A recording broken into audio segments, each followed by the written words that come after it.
So I'm going to read something and show something, and you can take notice of what I'm showing or not, however it suits you. Why Theory and Violence? The title of the first chapter of Leo Bersani's 1986 book, The Freudian Body, Psychoanalysis, and Art. Well, let's take a look around, as they say. We have the violence, so what happened to the theory? Is it wise to shed theories of violence in a state of perpetual war?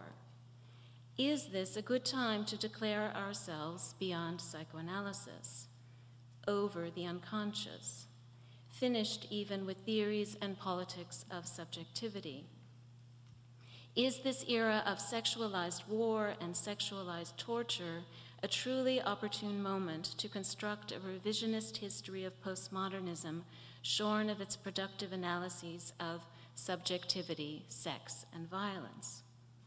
For that is what we have been witnessing in the Academy for some time now, ever since 9/11 put the humanities on a war footing. The Bruno Latour text that Hal spoke about earlier for me would be an example.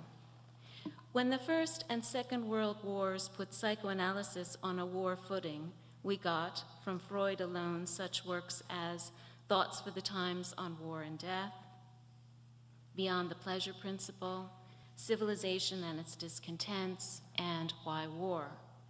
This body of work is only the foundation of what psychoanalysis, a war discourse, has produced on the subject of war.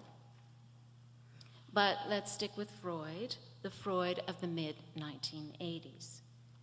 In Theory and Violence, the first chapter of the Freudian Body, Leo Bersani takes up Civilization and Its Discontents, published in 1930, Between the Wars.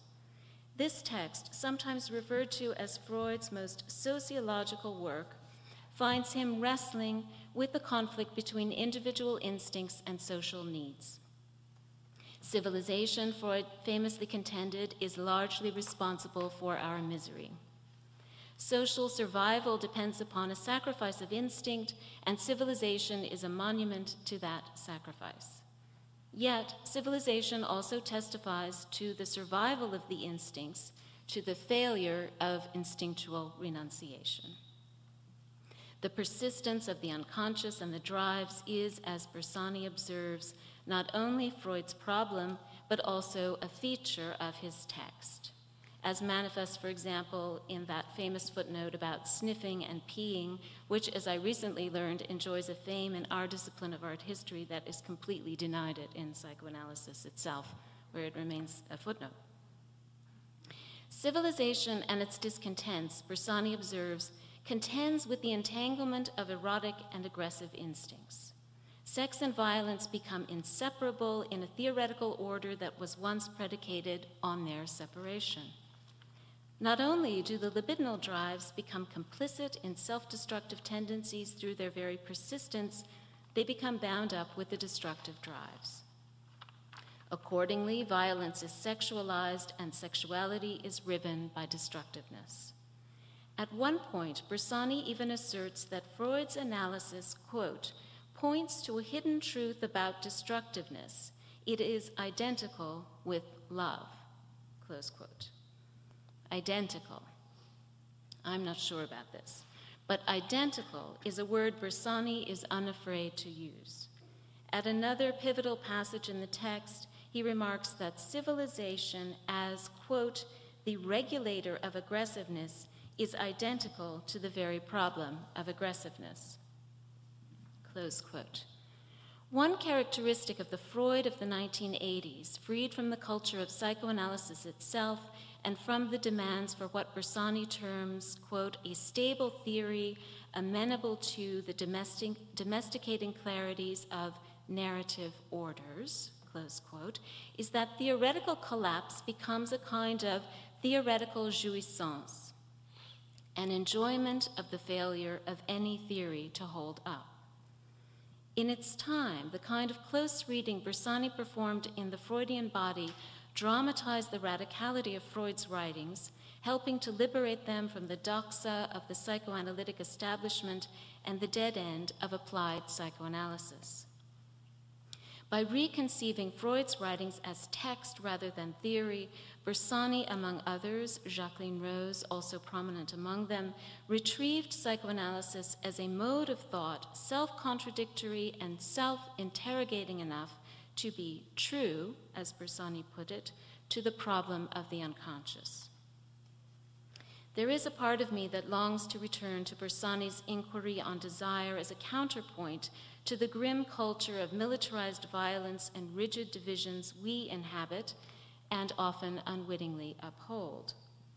It might be more productive to retrieve a discourse of desire than to privilege violence and destruction as the proper subjects of the humanities on a war footing. Freud, after all, gave the erotic its due even in war.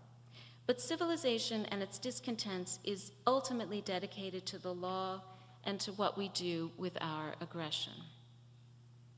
At the core of Freud's account is the superego as torturer, a monster of moralized violence, as Bersani expresses it. All we can do with our destructiveness, if we are to master and enjoy it at once, is to destroy ourselves, he concludes. That's a troubling prospect, but there is another even more vexed. If the superego is a monster of moralized violence, how to understand the cultural superego? Is advanced culture as suicidally aggressive as the individual? And if so, is that proposition in itself an apology for violence, Bersani asks. That was a good question then, and for me at least, it's an even better one now. This seems to me precisely not the time to decouple theory and violence, or the individual and the cultural, but rather a propitious moment to think them together.